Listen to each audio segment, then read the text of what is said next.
Welcome to Car Comparos. Today we are going to compare Ford EcoSport versus Hyundai Creta. Pricing and features. The top-end variant of Ford EcoSport, called the Titanium Plus Diesel, retails for around 11 lakh rupees on road Delhi. Creta's mid-range, which is called SX Plus in its diesel manual variant, will cost you around 15.8 lakh rupees, which is an eye-watering 4.8 lakh rupees more expensive than the EcoSport. Both cars have few extra features that are absent in the other car. For example, the Creta SX Plus has parking camera, touchscreen, navigation and cornering lamps, while the EcoSport Titanium Plus has extra side and curtain airbags, leather upholstery, speed sensing auto door lock, automatic rain sensing wipers, automatic light sensing headlamps and an auto dimming inside mirror. Ford has a long way to go even to get close to Hyundai, both in terms of the inherent reliability of its products as well as the quality of service provided at its service stations.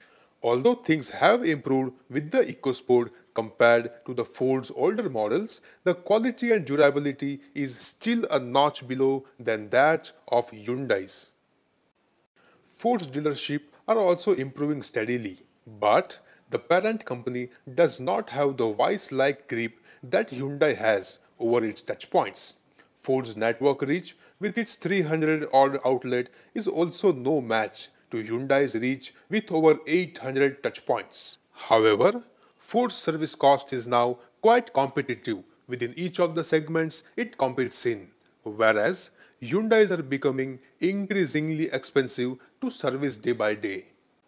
Fuel efficiency. The EcoSport diesel manual has an ARAI certified mileage of 22.7 kmpl, which is a notable 3 kmpl more than the corresponding Creta. In our real-world test, the EcoSport was almost 2 kmpl more efficient than the Creta. The EcoSport's much touted 1-liter EcoBoost has an ARAI certified fuel efficiency of 18.9 kmpl, which is again 3.6 kmpl more than the equivalent Creta. But in our back-to-back test, the difference was less than 2 kmpl, of course in favor of the EcoSports. The dual clutch equipped EcoSport 1.5 automatic is rated at 16.5 kmpl by ARAI, which is 1.2 kmpl more than the Creta petrol automatic. However, in our back-to-back test, it really impressed us with more than 2 kmpl advantage over the Creta. Resale after 5 to 7 years of purchase. The Creta is definitely bound to retain better residual value than the EcoSport, thanks to the better durability and the insane demand for the thing. Total cost of ownership. Overall, the Creta works out to be around 2 lakh rupees more expensive than the equivalent EcoSport. The price difference between Creta and EcoSport equivalent variant is so huge that even with outstanding resale value, it can only make up for half of the difference. Creta's 1.6 and EcoSport's 1.5-liter naturally aspirated engines have much better drivability in comparison, though still nowhere as good as the diesels of course. Once the road opens up, the EcoSport 1-liter does outperform the other two, and its potent mid-range really makes a difference during overtaking heavy vehicles on the highways.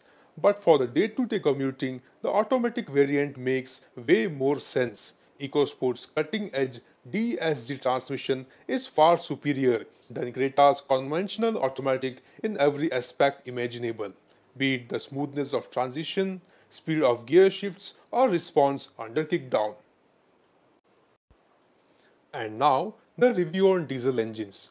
When it comes to diesels, the Creta's 1.6-liter mill seems to be considerably better than the EcoSport's. Bolting an excessively large blower has given Hyundai better specs for bragging rights.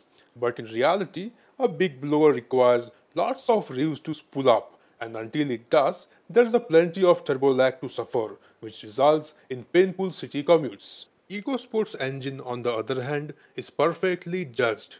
with hardly any turbo lag and yet more than adequate performance on the open roads.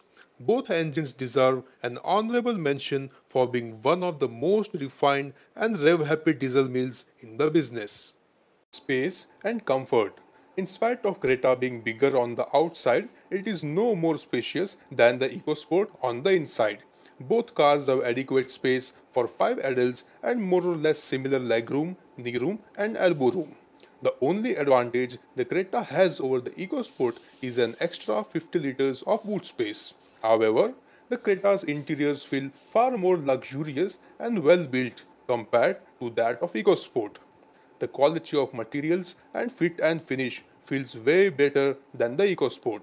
EcoSport's dashboard layout itself feels far too dated compared to Creta's well-designed and up-to-date cabin. Ride quality and handling. This is where the EcoSport redeems itself against the Creta. Driving these cars back to back is a lesson on what makes up the best as well as the worst dynamics in the business, in the EcoSport and Creta respectively. EcoSport corners with precision and enthusiasm of a hot hatch rather than a compact SUV. It has extremely well controlled body roll, excellent grip, as well as a quick and precise steering rack with even a bit of feel and feedback, unexpected in such a tall vehicle. The Creta, on the other hand, is an utter disappointment around the curves. It feels dull and ponderous, with early onset understeer and rolls enough to make even the most seasoned occupants nauseous. What makes it worse is that it doesn't even ride well. It transfers impact from even the smaller bumps and ruts to the occupants and loses its composure when faced with a series of undulations. The EcoSport's unbelievable bump absorption and suppleness over bad road is quite uncanny. No wonder Ford of Europe is often given credit for bringing about the dynamics revolution in Europe over the past 2 decades. The final verdict. The EcoSport is a fundamentally superior automobile than the Creta, with state-of-the-art technology like the gasoline direct injection turbo petrol engine or the dual clutch transmission. It has immensely better dynamics, far better drivability. It is considerably more efficient and just as refined as the Creta. It is also no less practical than the Creta, in spite of its smaller size and footprint. But most importantly, it is incredibly better value for money than the Creta, thanks to an almost 5 lakh rupee lower price tag and yet a long list of extra features that are absent in the Creta. It simply makes the Creta look grossly overpriced for what it offers and thus claims the top spot in the shootout. It simply makes the Creta look grossly overpriced for what it offers and thus claims the top spot in this shootout.